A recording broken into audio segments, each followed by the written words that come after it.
Revelation 2358. From the 5th of June 1942.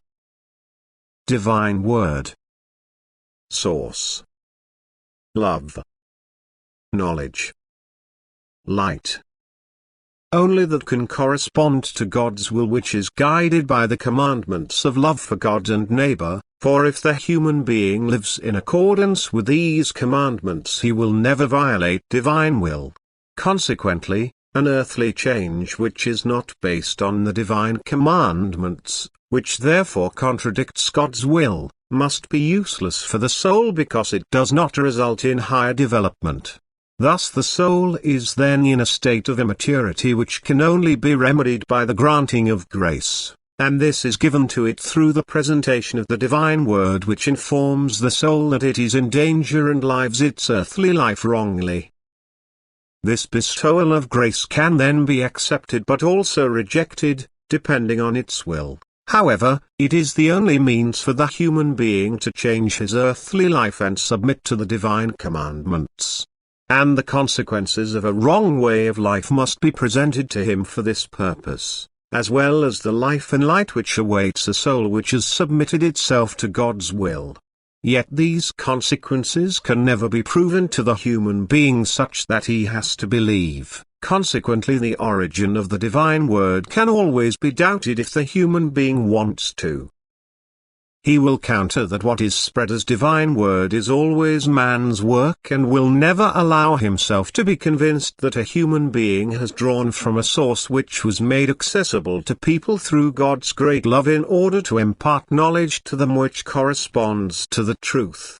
They will only be able to understand and believe this if they live a right way of life, a life of love, which earns them knowledge.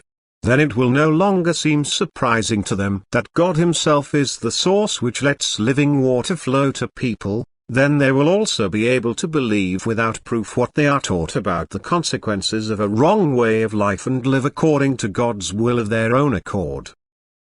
They will live a life of love and know that they can then also constantly draw from the flow of life, that they receive divine wisdom from His hand. Thus a life of love will always be decisive for the soul's degree of maturity, because it increases the degree of knowledge, and the soul's enlightened state depends on knowledge. The commandment of love for God and one's neighbor cannot therefore be excluded and must be fulfilled first, so that the consequences of a life of love express themselves in increased knowledge, and therefore people must be urged to love, and this again through the mediation of the divine word, which admonishes and educates people to love. As soon as the unbelieving human being, who wants to deny God as the origin of His word, is lovingly active himself, all doubt will disappear from his mind.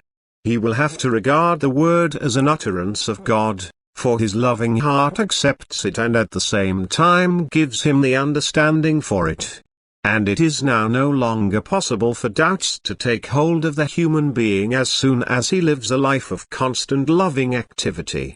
For since God draws him to Himself, who is love Himself, He also recognizes His word, His voice, and he unquestioningly and without hesitation accepts everything as truth which is offered to him through God's love, which is conveyed to him as divine word. The divine word educates to love.